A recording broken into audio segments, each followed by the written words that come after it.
You're going to take care of your father-in-law for the rest of your life. I'm going to live with my new daughter-in-law, haha. One day, my mother-in-law suddenly dropped this on me. Basically, she was saying that my husband was having an affair, and she was backing it up. Furthermore, they planned to live at the mistress's house. At my in-laws' house, there was a wheelchair-bound father-in-law who needed care.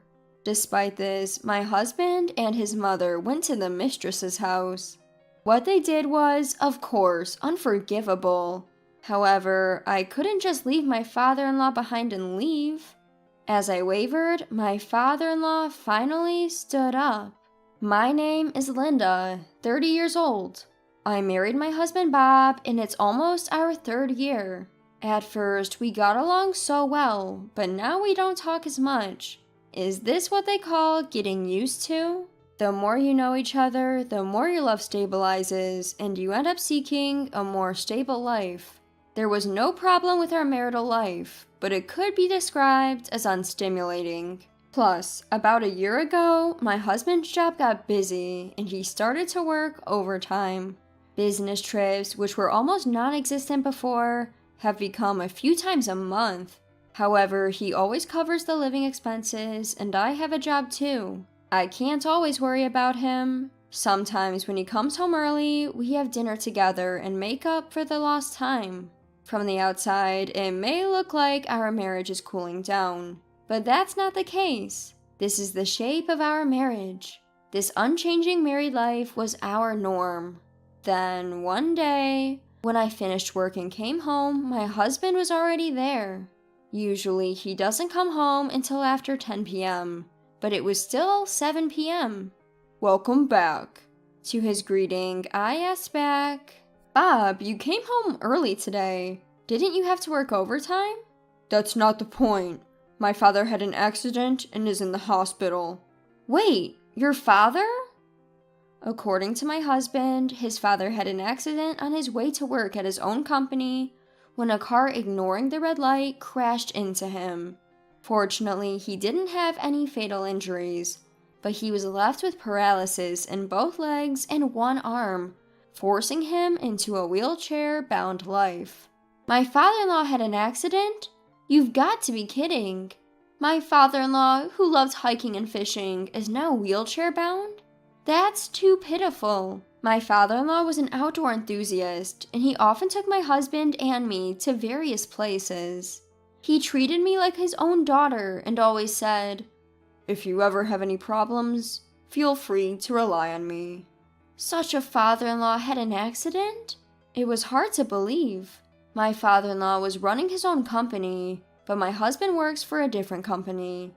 So we weren't immediately notified about his accident. We only found out when my mother-in-law contacted us. In this day and age, we couldn't visit him as often as we wanted, which was frustrating. My husband Bob started the conversation with a serious look in his eyes. "Well, Linda, Mom asked me to do something about Dad." "What did your mom ask for?" "Well, she was wondering if we could help take care of Dad." "Take care of your father?" "Yeah, Mom's been getting on in years, right? So she's finding it difficult to do it all by herself. She wants us to help out." "So that means we'd have to move to your parents' house?" "That's right. There's plenty of room at their house, and we'll have enough space. What do you think?" I fell silent. I admire my father-in-law and care about him a lot, but I can't just say, "Oh, sure, no problem," and readily agree to a thing that I've never done before. It's not that I don't care about your father, but I have a job too. Suddenly, asked to provide care, what should I do? I racked my brain trying to come up with the best solution. But no matter how much I thought about it, no good ideas came to mind. Perhaps sensing my state, Bob took my hand and stared at me straight. "Linda, I need you. I know it's going to be tough since it's your first time. But if we leave it all to Mom, I'm worried she might break down too." "Well, I think it will be tough. But I have a job too." "Linda, you can quit your job. I'll earn our living expenses, so can you dedicate yourself to taking care of Mom and Dad?" Quit my job?" "Yes, I'll earn the money and support you. That's why I need you. Our family needs you. Bob pleading on his knees repeatedly. Eventually, I decided to quit my job and dedicate myself to taking care of my father-in-law, just as Bob had said. A few days after we started living together, Bob suddenly said, I'll take over my father's company and become the president. Even my father-in-law was surprised by this, but perhaps he was secretly happy that his son would take over his company. Tears welling up in his eyes, my father-in-law said to Bob, Bob, I can't believe you said that. After all this time of you saying, I won't work at your company. Well, that was, how do I say it, like playing hard to get? With you in this condition, Dad, I can't just leave the company alone, right? Thank you. I was wondering what to do with the company. I thought I'd leave it to someone who I can trust. But if you're willing to take it over, I'd like to pass it on. I knew you'd agree, Dad. I'll do my best as your son. Yes, I'm counting on you. For the sake of the employees who followed me, please create a good working environment. Of course!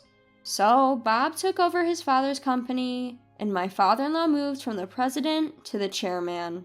Usually the chairman has various responsibilities. However, my father-in-law decided to leave the company's operations entirely to Bob, retaining only his title. 2 months had passed since Bob took over after my father-in-law. Every day he returns home past midnight.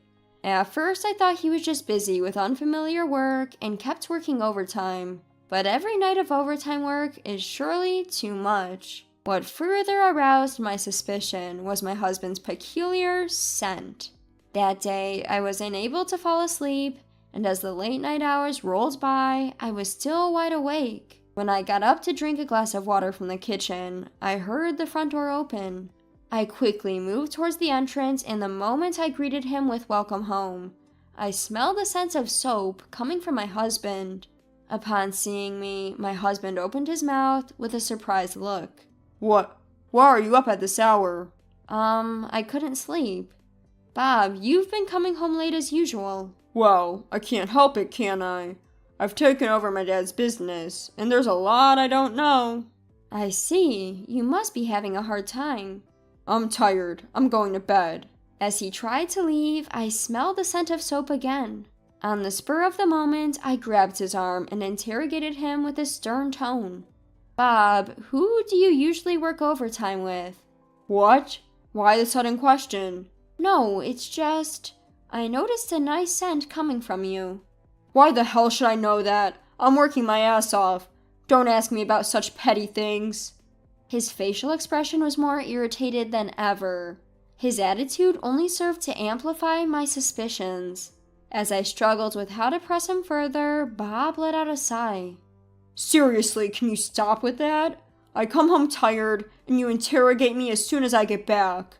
That's not a pleasant welcome. I didn't mean to. I was just curious. So you're doubting me. We're living comfortably because I work like this every day. Do you get that? I understand that. Damn it. If you have some time to talk about this crap, why don't you do some cleaning? I don't have time for this. With that, he stormed off upstairs, leaving me alone in the living room. When I peeked into the bedroom, he was ignoring me and messing around on his smartphone. Despite my attempts to apologize, he ignored me completely. The next day, my mother-in-law confronted me with a demonic expression. Linda, I heard you suspected Bob of cheating yesterday. I didn't suspect him. I just asked who he was working overtime with. That's suspicious enough. You're able to live because Bob is working hard. Do you realize that? I do, and I'm grateful. All I did was voice a concern I had. That's what I'm telling you is rude. What are you trying to achieve by making Bob uncomfortable? You're the worst as a wife. After screaming at me, she dumped all the housework on me and stormed out. My mother-in-law has never really liked me. In front of my husband and father-in-law, she pretends to share the housework, but in reality, I'm the one doing all the chores in this house. And, of course, I'm also the one taking care of my father-in-law. My mother-in-law often finds excuses to go out, returning only in the evening. My father-in-law, who basically stays in his room, is not aware of how often she leaves during the day. Sometimes people from the company come to visit him, but other than that, he hardly ever leaves his room. Moreover, I've been warned by my mother-in-law not to tell my father-in-law and Bob anything unnecessary. I had no choice but to silently do the housework and caregiving. What made it bearable was the presence of my father-in-law. Every time I did something, he would thank me with a sorry look on his face. Linda, I'm sorry. You must hate taking care of an old man like me, right? That's not the case at all. I think of you, my father-in-law, as my own father. It's an honor to be a help to you. Having you say such things, it makes me feel lucky. I'm really glad that a person like you married Bob. Oh my, likewise. I'm glad to have a kind person like you as my father-in-law. There are many days when the actions and words of my husband and mother-in-law are hurtful. In the midst of this, the existence of my father-in-law, who needs me, has barely kept me going. It's my role to wipe down my father-in-law before he goes to sleep, and turn off the lights. When I finish everything and return to the living room today, my husband, who usually shouldn't be here at this time, showed up with my mother-in-law. My husband had a nasty grin on his face. Perhaps he had been talking to my mother-in-law. I have a bad feeling. The next moment I thought so, unbelievable words were released from my mother-in-law's mouth. Oh, good timing! I have something to tell you. Something to talk about? I'll cut to the chase, okay? You should take care of your father here for the rest of your life. Mother-in-law? What are you talking about? I've decided to live with a new daughter-in-law. Of course, Bob will be with me too. A new daughter-in-law? I unintentionally lost my words at the shock. I realized I was frozen on the spot. A new daughter-in-law? What on earth is she talking about? Why doesn't Bob say anything? As if to ridicule my silence, my husband shoved a divorce paper in front of me. I have a girlfriend. My mom and I have decided to live at her place. What? I'm going to pack up now and leave with my mom. Whether or not you submit the divorce papers is up to you. But you know, either way, it's your job to take care of Dad. No way! I felt hopeless and I collapsed to my knees on the spot. My husband and mother-in-law started packing their things, leaving me behind. Tears start to spill in the silent living room. Then my father-in-law in his wheelchair appeared. Linda, it's quite noisy. What happened to Bob and his mother? Father-in-law. Hey, why are you crying? What exactly happened? I conveyed the conversation I had earlier to my father-in-law. His expression became increasingly stiff, and by the time I finished telling him, his eyes had changed. He stood up briskly and announced with an unprecedented strength. Linda, it's time for a counterattack. Huh? Your legs! Sorry for keeping silent. The truth is, I've been able to walk for a while now. It's okay, leave everything to me. The preparation is already in place. My father-in-law pulled a large brown envelope from the drawer and showed me its contents. Father-in-law, this is... What was inside were various pieces of evidence of my husband's infidelity, and, unbelievably, evidence of my mother-in-law's infidelity as well. According to him, since Bob became the president, my father-in-law had trustworthy employees monitor his actions at the company. As a result, it was found out that my husband leaves work precisely on time every day. Despite everything, I found him coming home after midnight every night. My father-in-law then commissioned a private detective to investigate my husband. He seemed to have noticed that his wife was out during the day, and he asked them to investigate her as well. As a result, both of their affairs came to light. The woman my husband was cheating with was also known to his mother, and it was found that they had met together. These pieces of evidence were obtained just recently. He seemed to be struggling with when to tell me the truth. It's blunt, but I'm glad I could talk. Linda, what do you want to do? I want to get back at those two. I see. Leave the rest to me. My father-in-law then made a call to someone on his smartphone. It seems to be someone from his company, and my husband was subsequently demoted from his CEO position. I submitted the divorce papers as my father-in-law had told me. Using the evidence of the affair, I asked for compensation from Bob and his lover through a lawyer. A week later, Bob came to visit his parents' house, presumably because a certified mail had arrived. In front of me and my father-in-law, he yelled back defensively, "Hey, Dad, what's going on? Just because I cheated, there's no need to fire me from the CEO position. Shut up. You didn't help me with my care, and you hurt Linda.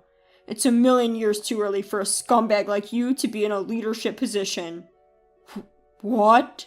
I'm cutting ties with you. Never come back to this house again." But... Bob fell to his knees in tears. He clung to me in disdain, pleading desperately. Linda, please. I don't mind if you retract the divorce, so... So? Please convince Dad. I'll break up with my lover, so please drop the compensation claim. Even now, this guy is only thinking about saving himself. I was utterly disillusioned with him. To release all my pent-up frustration, I spoke boldly. "What are you talking about now? Retract the divorce? I didn't ask for that. You know what? I feel great to be able to divorce a scumbag like you. There's no way I'll ever go back to being your wife." "Do you mean you've already... the divorce papers?" "Of course! Why should I willingly stay married to a terrible person like you? Being divorced and being fired as CEO, it's all your own fault. It's the seed you sowed." "But those divorce papers, I only use them as a thread." "I thought so. I hope you, your mother, and your lover all go to hell. You need to give up on the idea of getting help from someone else." With a dismissive gesture, I threw him out the front door. From outside, Bob's pleading cries could be heard. "Help me! I was wrong. I won't cheat again, so please forgive me. Linda, Dad, please, don't abandon me." Neither my father-in-law nor I ever responded to those cries again. Later, my ex-husband and mother-in-law were sued for alimony and subsequently evicted from their mistress's home. Due to their swift breakup, they found themselves homeless, reportedly forced to live in a comic book cafe for a while. Bob paid me alimony, and his mother paid my father-in-law, depleting their savings and leading them to accumulate debt. Homeless and without food, they are now forced to live a life of poverty, working day jobs. On the other hand, I continue to take care of my father-in-law at his home, despite the divorce. My father-in-law kindly told me, "You're welcome to stay as long as you'd like." Relying on his kindness, I decided to live in my in-laws' home. Recently, as my father-in-law has started going to a daycare service during the daytime, I've started working during those hours. There will be various challenges in the future, but no matter what happens, I want to do as much as I can for my father-in-law. "You're going to pay for my pain and suffering. The reason? Because you couldn't stay beautiful." "Dad, what are you talking about? My name is Michelle. Right now, I feel a sense of achievement like never before. Today, I finally paid off my mortgage. My husband Daniel and I got a loan right after we got married. A 35-year mortgage that we equally split between the two of us. We managed to save a bit of money since the land belonged to my grandfather, and we got permission to use it. But still, paying back the loan was a challenge. Ever since our daughter Lisa, now a high schooler, was born, I had been constantly juggling housework, childcare, and work with no time to rest. Daniel isn't good at housework, so I ended up doing most of it. But I could only do this because I work from home. I spent a lot of time at home and somehow managed to take care of the housework. "Just because you're home doesn't mean I'll dump all the work on you. I'll cover more of the finances. Just trust me." Daniel initially promised to contribute more financially, but this promise only lasted a few years. His attitude changed about 3 years into our mortgage repayment and after Lisa was born. "You've got it easy, being at home all day. I bet you take naps all day when you're not up in the night with Lisa. You're home all day. At least get the housework done." Daniel belittled my work from home job, thinking of it as a relaxed way to earn some pocket money. That said, even working from home has deadlines. And earning enough to help pay off the mortgage while taking care of household chores and childcare is not an easy task. But Daniel didn't understand that. Honestly, I thought of leaving Daniel multiple times. There was even a time when I brought up divorce. But Daniel tearfully apologized and refused, and we had Lisa. I didn't want a divorce to negatively impact Lisa's future career or marriage prospects, so I held back and have been trying my best until now. Ah, you paid off half the mortgage. Then, could you sign this divorce paper? Strangely, Daniel asked for a divorce the moment the mortgage was paid off. We were celebrating our mortgage payoff at a fancy restaurant as a family of 3. I had dressed up a bit more than usual and was enjoying a delicious meal. That's when Daniel took out the divorce papers. There had been no signs until then. Mom, congratulations on paying off the mortgage. Thank you. Now we need to start saving for retirement. Oh no, does this mean we can't splurge? Hey, of course. We also need to save for things like your future study abroad program. Thanks, I'll help with saving, so let me know what I can do. That's how Lisa and I were talking. We were already saving, but without the mortgage, we could save more quickly. So we were talking optimistically about how we'd spend our money in the future. Lisa's a high schooler now, and it was really moving to see that we could have this deep of a conversation. But then, You know, I can't see you as a woman anymore, Michelle. I mean, the way you're working your tail off, it's a total turnoff, you know? I just can't deal with it anymore. I'm planning on marrying this young woman I'm seeing now, so could you move out? Daniel just suddenly blurted this out. He just kept talking, oblivious to the shock on Lisa's and my faces. The girl's name is Amelia. Want to see a picture? Isn't she cute? Totally different from you, Michelle. Even when she's working, she looks like she's having fun and doesn't seem stressed. A real social butterfly, you know? Nothing like you. Wait a minute. The reason I worked so hard was to pay off our family's mortgage. Do you have any idea how tough it is to pay half the mortgage on a work-from-home salary? And wasn't I busy because of all the housework? You never did any of it, Daniel. Well, housework is a woman's job, isn't it? I'm just no good at it. I wasn't good at housework either, but I did my best for our family. We finally paid off our mortgage, so now's our chance, right? Then why are you saying this? When we bought the house and I suggested we divorce, you refused. You said, Lisa's still here, so please don't divorce me. I've changed my mind since then. In response to my words, Daniel retorted, looking irritated. Despite being in a nice restaurant, the atmosphere between us was just awful. Well, what can I do? Younger women are just more attractive. Sure, the economic power you showed in paying off the mortgage with your work-from-home job was appealing, but you just can't compete with youth. That's terrible. Dad, that's awful. It's rude to Mom. Apologize.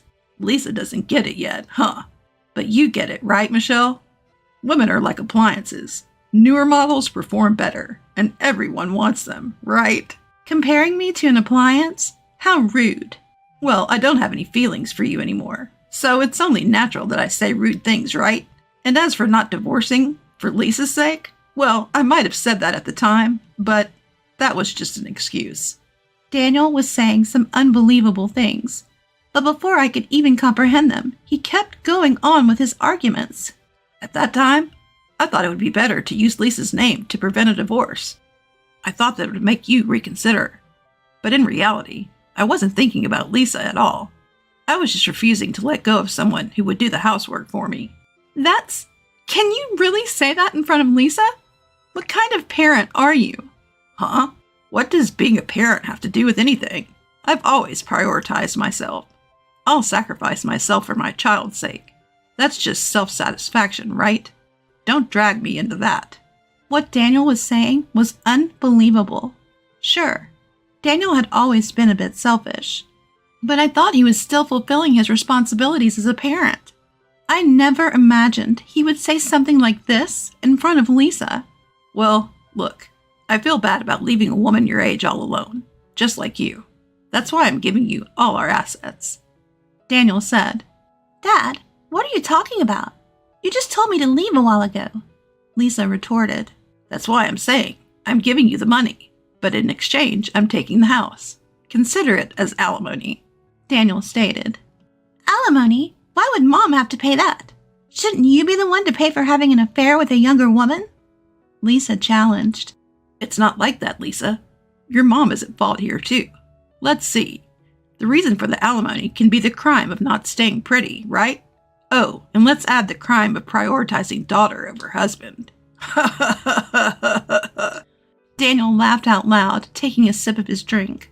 Lisa was angry at Daniel's demeanor, but for some reason, I felt calm. Calm?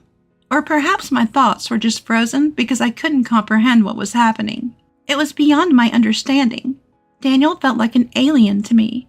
Daniel said, I'm giving you all the money, but because of prioritizing mortgage repayments, there isn't much cash left.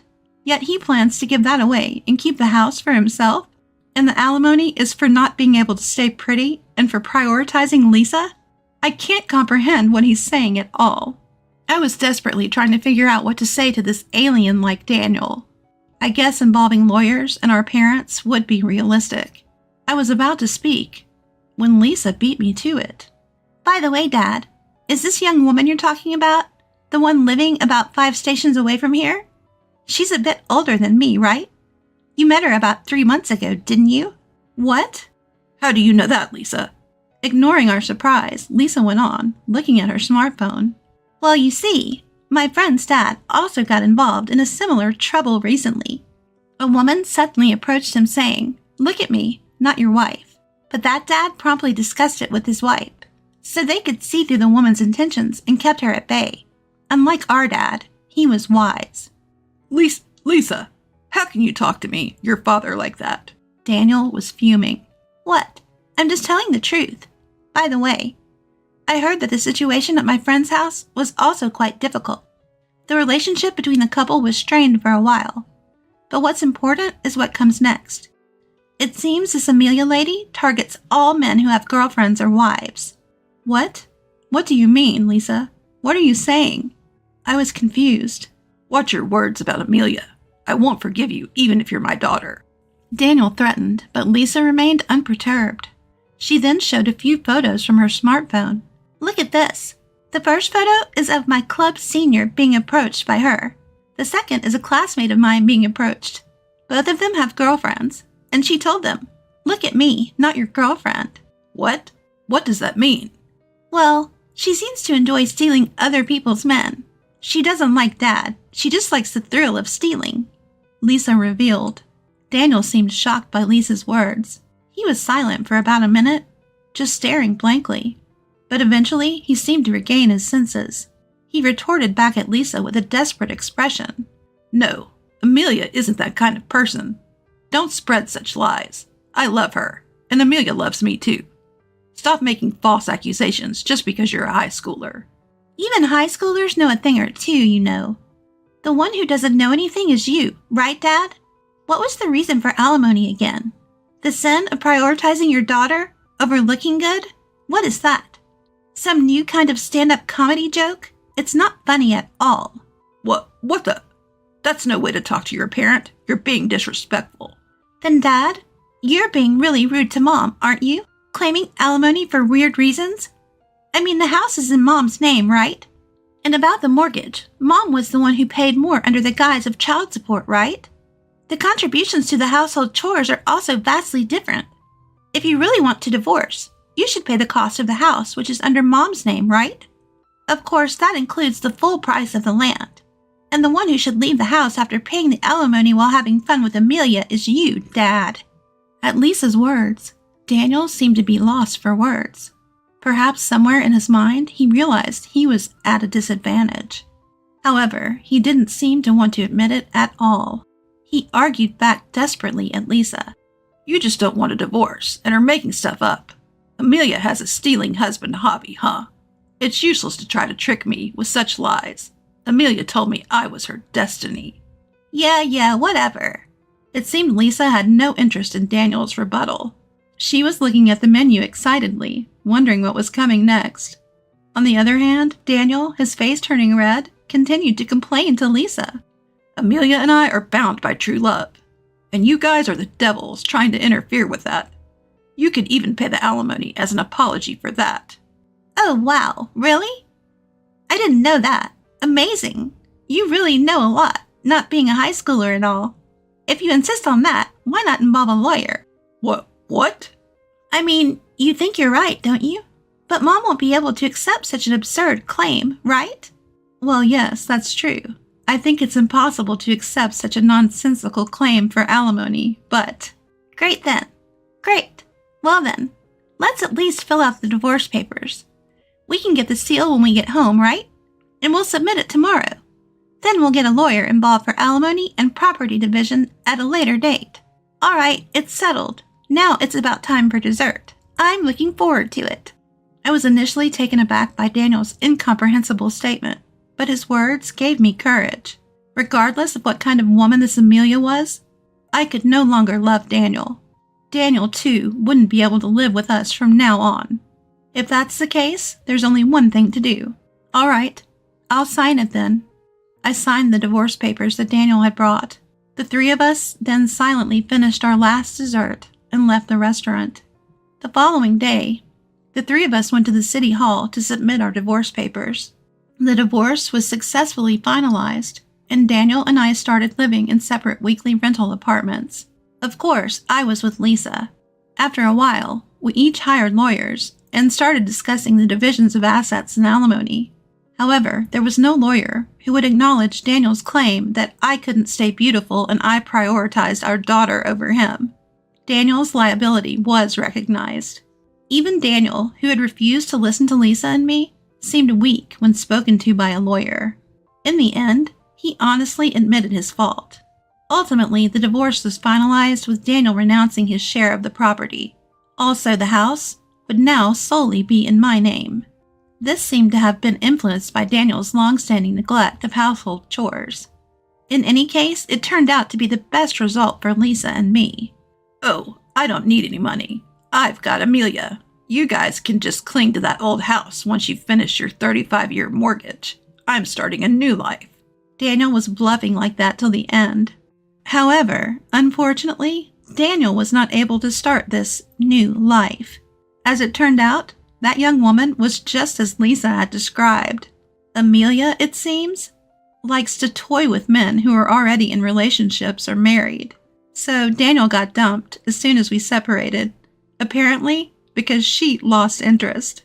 Of course, this was unexpected for Daniel. Having lost his assets and the love he believed in, a flustered Daniel immediately sought to reconcile with me. Michelle, I'm sorry. Please forgive me. You're the only one for me, and I'm the only one for you, right? What are you talking about? I'm tired of doing housework for you. Plus, I don't think I can stay beautiful in the future. And of course, I plan to prioritize Lisa and myself over you. I can't afford to be sued for alimony again, so reconciliation is out of the question. Absolutely out of the question. Being rejected so brutally must have been a shock to Daniel. Since then, I've received no contact from him. Now I've moved out of the weekly rental, and I'm happy living in my own home, having paid off the mortgage with just Lisa. Lisa will soon start preparing in earnest for college entrance exams. Of course, I plan to support her with everything I have. Don't you dare come back if you can't even do basic housework. My mother-in-law spat these words at me in rage while I was hospitalized due to a broken leg. The irony was that she was the cause of my injury, yet instead of apologizing, she was trying to throw me out of the house. Pushed to my limits, "Oh, I'd be delighted to do that, ma'am," I responded with a smile on my face. However, a few days later, "Do you have any idea?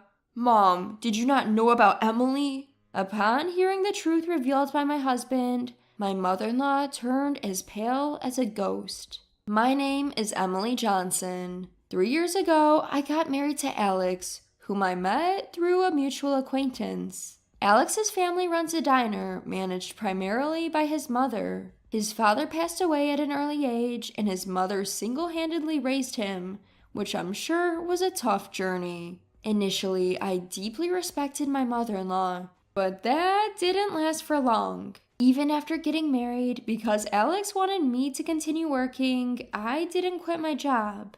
Alex, as the second-generation owner of the diner, was running the business alongside his mother. However, my mother-in-law seemed to dislike the fact that I didn't help around their house. A woman who doesn't even help with house chores. Even if you say you're working outside, we all know a woman's salary isn't much. She'd grumble every day. Soon her constant complaining escalated to harassment. You don't do chores at all. She'd complain, and when I managed to squeeze in some time for house chores, you're not doing it properly at all. Do you even care? Even though I thought I was doing a decent job, it was never good enough for her. She'd berate me, calling me a useless wife who can't do housework, and at times she would lecture me for hours. Her harassment intensified, and my stress kept building up. When I tried talking to Alex about it, "It's between you two, right? Don't drag me into this," he said, staying out of it. Then one day, an incident broke out. The diner was closed that day, and my mother-in-law left early in the morning to go somewhere. As evening came, I received a sudden call demanding me to come and get her. The call ended abruptly before I could even refuse, leaving me with no choice but to reluctantly head to the train station. When I finally reached the station, she did nothing but complain all the way home, accusing me of being late, complaining about the heating system. It was nothing new, so I just nodded and shrugged it off. But I guess that got on her nerves. What kind of attitude is that? Don't you think it's disrespectful to your mother-in-law? In a fit of rage, she raised her hand against me, even though I was driving. Ouch! Stop it! I'm driving, you know. Quiet! Don't you dare talk back to me! My pleas fell on deaf ears as she was blinded by anger. Not satisfied with her slaps, she tried to kick me hard, but her foot hit the steering wheel. The next thing I knew, I was in a hospital bed. Where am I? I asked the nurse, who happened to be changing my IV drip, about what had happened. Apparently, I had been brought to the hospital after a car accident. I had broken my right leg and suffered cuts and bruises all over my body. How's my mother-in-law? She's only got some scratches. There were no other injured persons. The nurse's words relieved me a bit. However, when my mother-in-law came to my room, she started yelling. It's all your fault that I got injured. You need to pay me compensation. She began screeching at me the moment she saw me. Injured? Where did you get injured? Right here. As she said this, she rolled up her sleeve, and there was just a small piece of gauze attached. On the other hand, I was confined to my bed, unable to even get up. After all, the accident was her fault. Out of nowhere, she lost her temper and hit me while I was driving, leading us into a wreck. But there wasn't a single word of apology from my mother-in-law. Far from it. On top of being good for nothing, you want to be a nuisance to your own mother-in-law? You're nothing but a god of pestilence. I've never liked you from the start. Don't you dare come back if you can't even do basic housework. The moment I heard those words, I could hear something snap inside me. Oh, I'd be delighted to do that, ma'am. Words slipped from my mouth before I even knew it. My mother-in-law just stood there with a stunned look on her face. I won't be returning to your house. I'm going to divorce Alex. Thank you for everything until now. As I bowed slightly, my mother-in-law was jolted back to reality. Oh, how unusual for you to listen for once. Yes, just as you say, I'm useless and worthless. I don't belong in your house. Pretending to be downcast, I said this, and my mother-in-law left the hospital room saying, Oh, I see. Unable to say anything further. Even after that, my mother-in-law kept coming to my hospital room and complaining. You'll end up on the streets if you can't come back to our house. It'll be too late to regret it then. Yes, you're right. It would have been better if you had done this sooner. You're absolutely right. Are you listening? While my mother-in-law kept complaining, I was casually ignoring her and sitting on my phone. This happened several times, and a week after I was admitted to the hospital, my mother-in-law came to my room to complain as usual. Just as I was ignoring her as usual, Emily! Suddenly, my pale-faced husband Alex burst in. Oh, it's unusual for you to visit. What changed your mind? What on earth is this? What Alex was holding was a divorce paper with my details already filled in. Oh, that. I asked my family to mail it. I'm glad it arrived just fine. Why all of a sudden? Upon being asked, I relayed to my husband what my mother-in-law had told me. And to think, Mom, did you not know Emily earns way more than I do? What? My husband turned pale as he asked this in a shaky voice. Yes, I've been working for a large corporation since before we got married. I've diligently worked and achieved decent results, so I hold a fairly high position now. My salary reflects the toughness of the job and is, as my husband put it, quite substantial. But she doesn't look like she earns that much, does she? She always wears the same sort of clothes. That's because Emily has been spending her money on our diner. This was true. The diner my mother-in-law runs is on the brink of bankruptcy. It was in a tight spot when my husband took it over. My mother-in-law had no business acumen, so my husband was trying to turn it around. I've been using my salary to keep the diner afloat and have given a lot of advice about its management.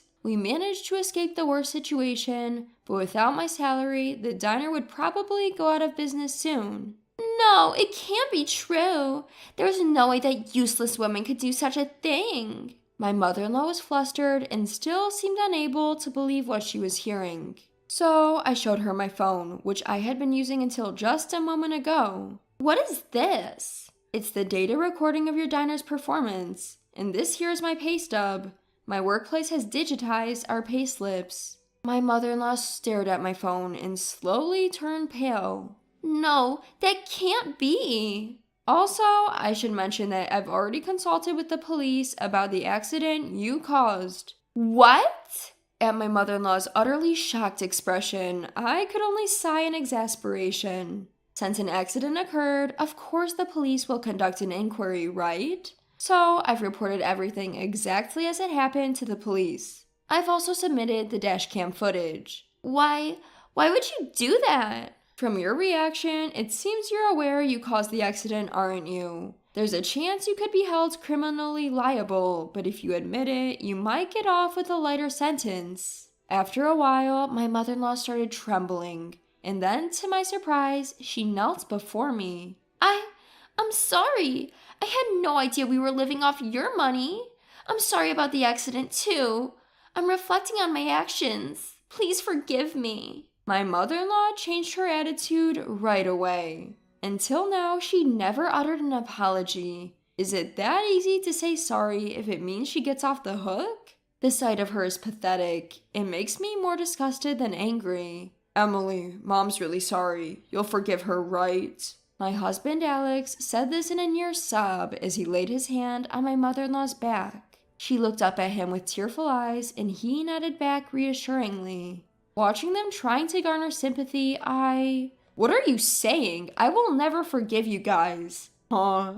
Isn't it obvious? Actually, I intended to divorce you even before this mess with your mom. Alex looked taken aback by my unexpected response. Even when I was seriously injured and hospitalized, you never visited me. You spent my salary without a shred of gratitude. I've been fed up with you for a while now. What? There's no benefit for me in staying married to you. In fact, you're only bringing me down. That's why I'm divorcing you. I smiled brightly in stark contrast to Alex and my mother-in-law, whose faces were filled with despair. There was some fuss afterwards, with Alex throwing a tantrum, but once I mentioned getting a lawyer involved, he quickly signed the divorce papers. He should have just signed them without making such a fuss. I thought I couldn't be more disappointed in him, but the regret of marrying him cut deep. Once they lost my support, their family diner quickly faced issues with operation. It shut down in no time, leaving Alex and my mother-in-law in a poor state. My mother-in-law had said she would be left out on the streets, but it seems they were the ones in that predicament. They sold off the diner for peanuts and moved to a rundown apartment. Having no work experience outside the diner, they could only find low-paying jobs, barely making ends meet. By the way, it turned out that my mother-in-law had lied about losing her husband at a young age. She was quite a player, and her fed-up husband had filed for divorce and left her. Even on the day of the accident, she was out gallivanting with a man. I found out these details from a police officer who was investigating the accident. I have nothing but gratitude for the police who kept up the investigation. My mother-in-law will probably be charged with some crime at some point, already living a miserable life. If they end up in police custody, they would surely face ruin. Perhaps sensing this, I received a plea for reconciliation from my ex-husband after our divorce. If you continue to bother me, I'll have the cops come for you and your mother. Once I threatened him, he never showed up in front of me again. The divorce went through smoothly, and I cut ties with my in-laws, and my broken bone healed after treatment. Currently, I'm working hard while still recovering from my injury. I had been using my salary for my in-laws diner before, so I had almost no money left for myself. But it's different now. Working for myself and being able to spend money only on myself, I had no idea how much happiness this would bring. I'm thinking of valuing myself more, and if I can find a partner who values me, I'm considering getting remarried. Ready to move out? My husband, looking at me as if I've outlived my usefulness, confronted me. Treated like an ATM, now he was kicking me out of the house. Why must it always be me who suffers? Vowing revenge, I agreed to leave. But this was part of my plan to retaliate. My name is Nancy, aged 46. I work at the City Hall as a civil servant. After graduating from a community college, I have devoted myself to my job for 25 years. I got married to my husband, Bob, when I was 25. We had a shotgun wedding and had a boy the next year. Our son is now a college student. He moved out to attend a local university. To be honest, our marital relationship is not so good. Our relationship has gotten even colder since our son left. We hardly have any conversation. Worse, Bob's dominance has become unbearable, like when we were newlywed. Seems like he had suppressed his nature when our son was born, but now it's resurfacing. His complaints about the dinner I prepare painstakingly, "It lacks flavor, remake it," are a daily occurrence. No matter how carefully I do the laundry and cleaning, Bob's nagging is endless. "Can't even handle the housework with a community college degree. Why did I even marry such a stupid woman?" After graduating from a prestigious private university, Bob works as a salesperson at a large food trading company. From his perspective, me, a community college graduate and civil servant, must seem incompatible. He often belittles me. I have raised my concerns about sharing housework a few times, saying, "We both work, can't we share the chores?" But his response was always the same. "It's a wife's duty to do housework. You work for the government and finish at regular hours. You should have plenty of time. Our kid is grown up. You can handle it yourself." When I mumbled, "Our child has grown up for you as well," it seemed to infuriate him, and he even said, "If you can't handle it, then you must quit your job." Bob says quit the job easily, but I can't quit because I have a reason. Living expenses, the mortgage, our son's college tuition, almost all of it is paid from my salary. I tried to discuss this several times with him. Can't you help with at least the mortgage or part of the tuition? But he always said, "I'll use the money I earned however I like," and paid only the bare minimum. We have separate bank accounts since we got married, and I can't access Bob's account, so I had no choice. It's frightening how you can get used to even this kind of married life over 20 years, but there was something that recently started to bother me. It's that Bob has started asking me for money for various reasons. "There's a family gathering back at my parents' home." So what's the big deal? "Well, they're asking for spending some money for the nieces and nephews. I need you to cough up around $100.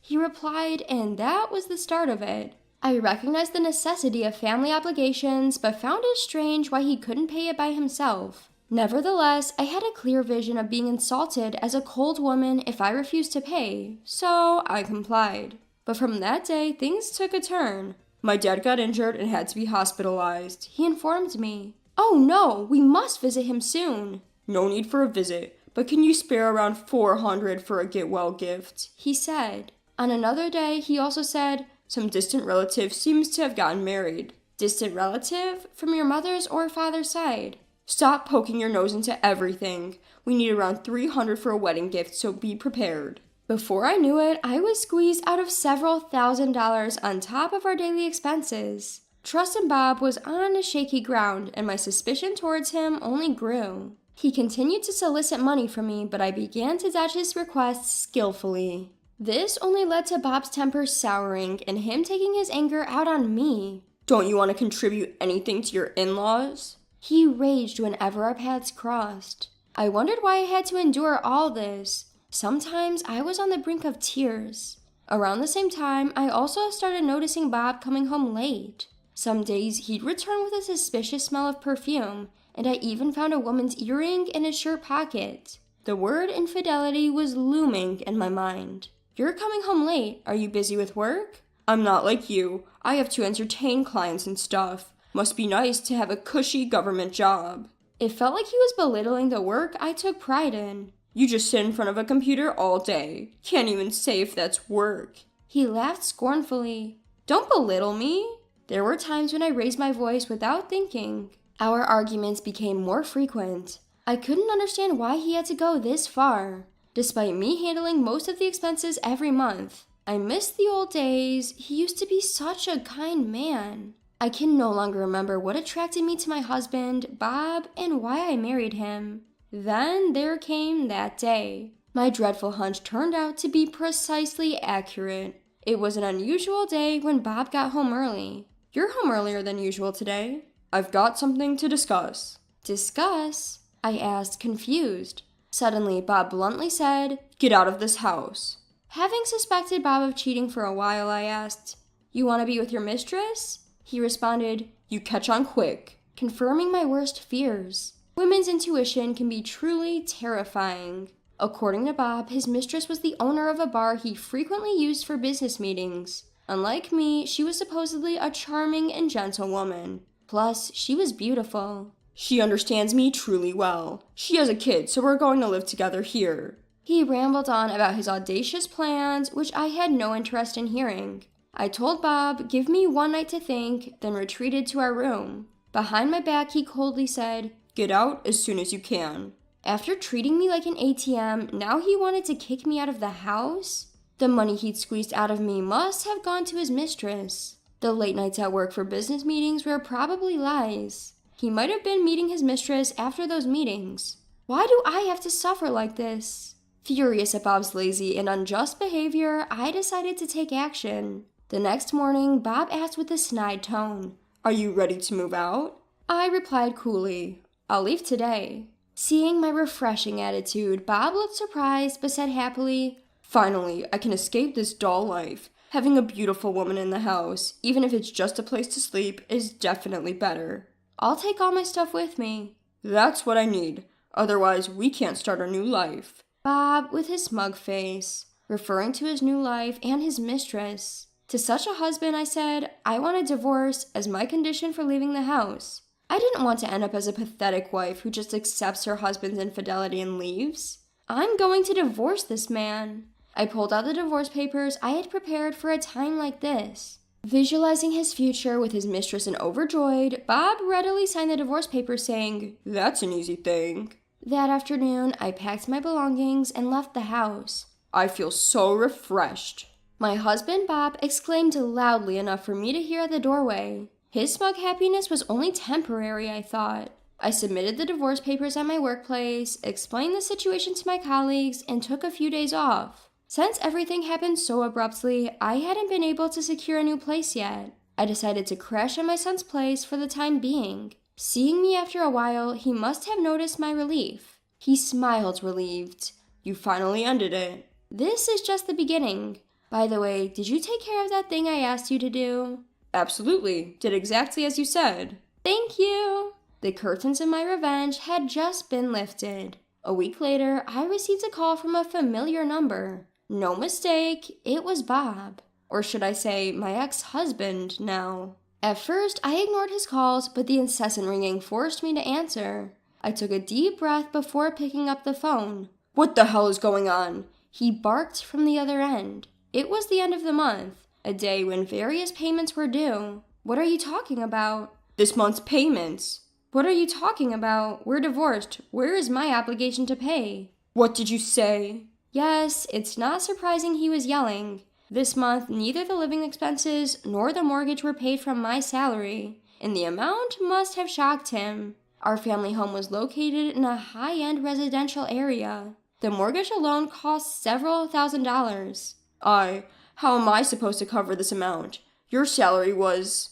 Bob's voice sounded incredulous. I decided to explain everything from scratch. We've been living separately under the same roof for a while, so I didn't feel the need to tell you. I've been promoted to director after my work was recognized. Director? Not a manager? Since when? Since our son started high school, I believe. My salary is probably double more than yours. What? Bob seemed flabbergasted with each revelation. Something else I didn't tell you, I've been reinvesting money for our son's education since he was born. I now have a few $100,000 in assets. Thankfully, we kept separate bank accounts since we were married, so you didn't know anything about the money. Impossible. How could?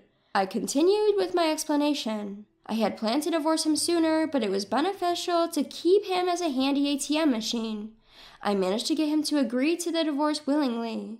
I pretended to be a docile woman who depended on him for money. I told our son well in advance that we were planning to divorce and suggested he go to a local university. Everything was part of my plan. After I finished speaking, Bob was speechless. How does it feel to be countered by your wife, who you've looked down upon because she only graduated from a community college and worked a cushy government job? He probably never thought I'd be this forthcoming. He was at a loss for words. Isn't it strange that he never questioned how we maintained a middle-class lifestyle and beyond? Of course, since we're divorced, I have no obligation to pay anything that I used to, including this month's payments. Isn't the condo in your name? Shouldn't you be the one to pay the mortgage? Where are you? What? I'll come to get you. Tell me where you are. Bob managed to utter. They told me at work that you were taking a few days off, but they don't know where you are. How am I supposed to live now? He mumbled. That's no surprise, since I've gone into hiding with the help of my workplace and our son. Of course, I also enlisted the help of my parents and relatives. Thanks to that, Bob seems to be at his wit's end. Why don't you work and earn your own money? Of course you won't be able to live as comfortably as before with your debt, I said coldly, and I could tell Bob was taken aback. How do you know that? Simple, just hire a private investigator. It's a surefire way. It turns out that my ex-husband Bob was squandering most of his salary on gambling. As a result of his debts, he had been paying them with the money I was providing for our monthly living expenses. Are you insane, Bob, giving money to your mistress on top of everything else? One day, I'll throw your words back at you. Why did I marry such a fool? I retorted mercilessly, leaving Bob breathless and silent again. After a while, Bob suddenly softened his voice. I admit I was wrong. Can't you come back to me? I was totally wrong. Please tell me your address. I want to apologize in person. He kept throwing out lies just to keep me on the line. Seemingly, he hadn't learned his lesson yet, so I decided to reveal 2 more truths to Bob. By the way, have you checked your mailbox? Why are you asking all of a sudden? Haven't seen it yet, huh? You should have received a bill for alimony. Bob may not realize this, but I never said anything about an amicable divorce. He was the one who committed adultery. Obviously, I have the right to demand alimony from him. But even at this point, Bob insisted, I've never said I cheated on you. Having anticipated this, I told him, the bill for your alimony is accompanied by your report of your adultery investigation and evidence photos. Actually, most of the content of this report is thanks to the efforts of our son, not the private investigator. One day when I visited our son John, Mom, I have this. What is it, John? What John slowly pulled out was a photograph capturing Bob in the act of cheating. You didn't divorce because of me, right? I couldn't do anything until now. I'm sorry. Don't worry about it, John. I wanted to be of some help. According to John, he had been running around collecting evidence during his spare time from school and work. He made the effort even though he lives quite far away from our home and had to spend his valuable days off. I couldn't waste the evidence that John had worked so hard to gather. Knowing Bob, he'd surely try to wiggle his way out of this, so I had prepared thoroughly. There's one more thing. What more could there be? Have we received any notification from our son's university yet? What kind of notification are you talking about? About the tuition fee withdrawal. What? Yes, the procedure I had asked our son to handle was to change the account for tuition fee withdrawal to be under Bob's name. That's because the tuition fee for this semester is going to be withdrawn soon. Wait a minute, let's talk this through calmly. I am perfectly calm. He should feel somewhat relieved that our son didn't enroll in the same prestigious university as Bob did. Our intelligent son, against Bob's objections, studied hard and enrolled in a cheaper, local university in Idaho. But still, even just the first semester tuition fee will cost thousands of dollars. Since the deadline for alimony is approaching, please transfer it sooner. Please, give me a break. Why don't you stop making a scene? I won't have anything to do with you anymore. Saying that, I hung up the phone. Later, I heard through the grapevine that after the assistance from me stopped, Bob had to sell the condo where he was living. Now he is living in a rundown 500 square foot apartment that is so old. Without any source of money, a desperate Bob tried to keep me involved, calling me again and again.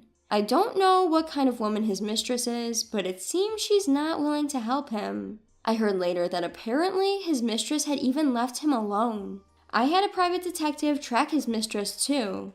And to my surprise, it turned out that the mistress didn't have any children. Bob was the only one serious about it. It seems he was completely taken for a ride. Having used me like an ATM and kicked me out of the house, I would like him to reflect on his actions thoroughly. Apparently, Bob, unable to manage with his own debt and the alimony he owes me, turned to his parents, but they didn't forgive him for the terrible things he did to me and turned him away. Having been disowned by his parents, Bob now has no one to rely on and is said to be lost.